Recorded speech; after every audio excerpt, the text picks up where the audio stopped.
Yeah, Lona, this is really cool stuff. After sitting in a building in Houston for a decade, just sitting there unseen by anyone, that document is now on its way to be displayed in a museum.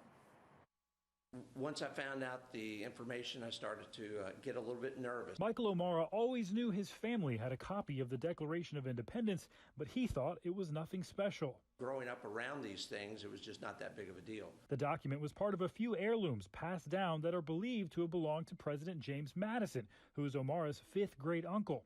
The copy was hidden away in the 1800s, eventually making it to a Kentucky closet in the 1960s before ending up in Houston, sitting unseen for 10 years. We wrapped it up tight, shipped it to protect it, and then I just left it in my office because I knew it was safe there. He says this pocket watch and decanter, which he keeps in a safety deposit box, also belonged to Madison, but it was the value of the document that surprised him most. Been in the family since my immediate family since the 1960s. We always knew what they were and their heritage, but at that point in time, they really didn't have a lot of value. He sent it off to the National Archives to be restored. Experts are aware of only about 50 reported similar copies remaining. O'Mara just sold the copy to a buyer in New York City for an undisclosed amount of money. There are plans in place for it to be displayed first at the Smithsonian and eventually at a more permanent home.